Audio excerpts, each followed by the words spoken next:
Hey everyone, and welcome to the Bail Things podcast, a Free Me production.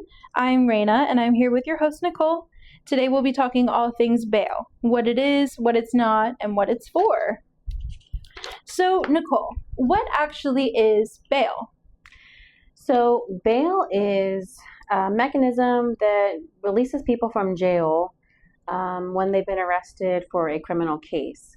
Instead of staying in jail, it's an opportunity to get released, get back to your family, get back to your life, get back to your job, and to prepare for your defense. So, is bail supposed to be your punishment? So, bail is not punishment. Bail is, it may seem like that when you first go to jail and you get your bond set. It seems like a financial obstacle to actually get out, but it is not punishment. Punishment doesn't even happen until after you're done with all of your court proceedings and your sentence has been passed down. What would you say people misunderstand the most about bail? People misunderstand about bail.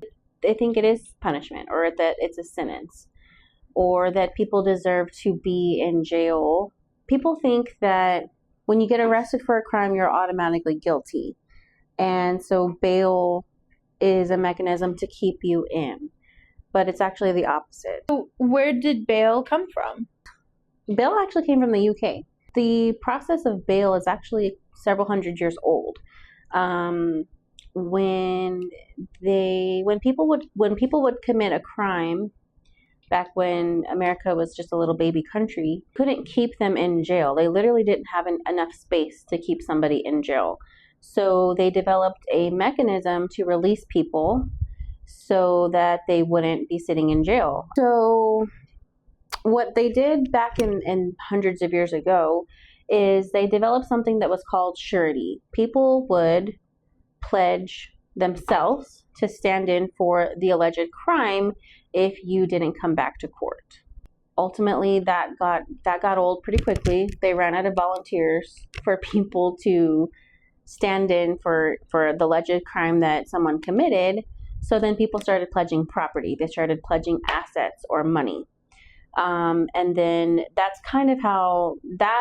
is kind of how it started to become a business. You mentioned something about surety. What does that mean?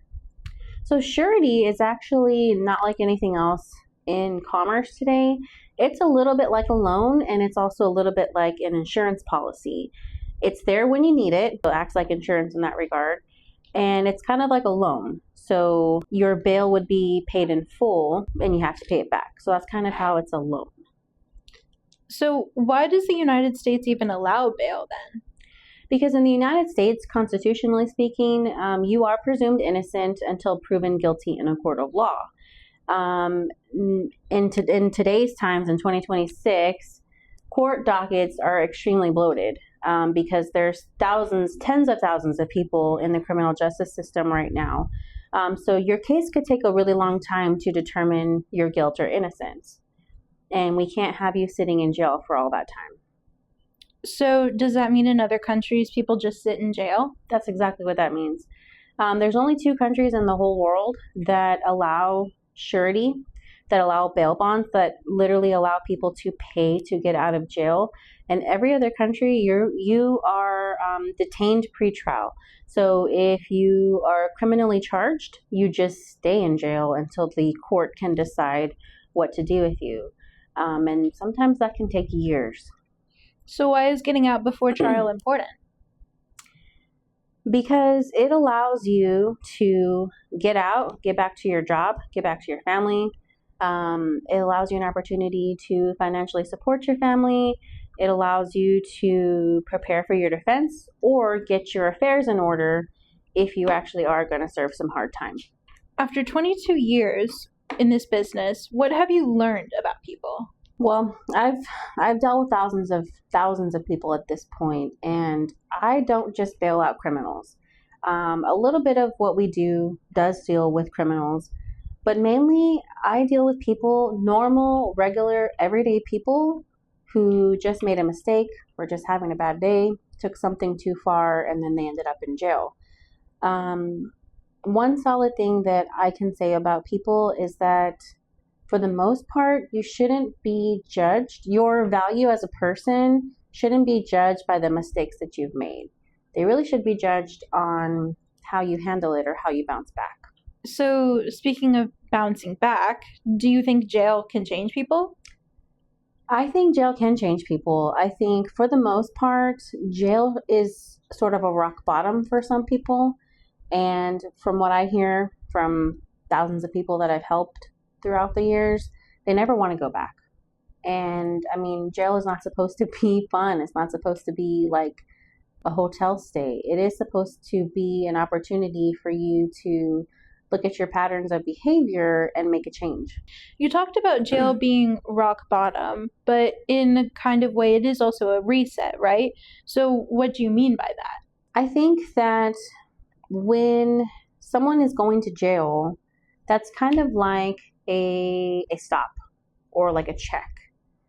Because if you continue on a reckless path, it could get worse for you. And so jail is kind of like a stop. Like, this is rock bottom. This should be rock bottom for you. This should be a wake-up call for you to make a change. This is an opportunity for you to make a change, to make the next right step. You seem really passionate about this. Why would you say that you are? Well, because for a really long time, when I started this business, a lot of it, in the beginning at least, was like a transaction. It was an opportunity, like it was a way for me to support myself and support my family. But I had my own kind of wake up call. I had, at the time, I was working with a private investigator or a bounty hunter, if you will, that was finding my fugitives. And he would find my fugitive, take him to jail, and then come and talk to me about it in my office. And the things that he was telling me were scary. It made me feel disgusting. It made me feel like, wow, I made money off of somebody's worst moment. So then I kind of had a spiritual awakening in a sense. I really kind of got down to the nitty-gritty with God and was like, why am I doing this? Should I be doing something else? Is this really what you want me to be doing? And the message came loud and clear. He was basically saying to me, like, I need you to be there for these people. I need you to help them at their worst, because they're going to come across a lot of people that are going to try to scam them or rip them off. And I need somebody like you to be there for them, because if it's not you, then they're just going to turn to these other scammers or people that will take advantage of them. So it's more than just a business for me. It's more than just a way to make a living. I feel like it's a divine purpose. That's really interesting. So if there's one thing that you would like people to take away from this episode, what would it be? I think that you never really know what someone's going through. They could be going through a really bad day or literally having their worst moment unfolding in front of them. I don't think that somebody's worth as a human should be defined by their worst moment. On the next episode, we're going to talk about who sets bail, how it's set, and the reasoning behind it. If you've learned something today, follow us on Facebook and TikTok, Free Me Bell. Like and subscribe on YouTube, Free Me Bell, and we'll see you in the next episode.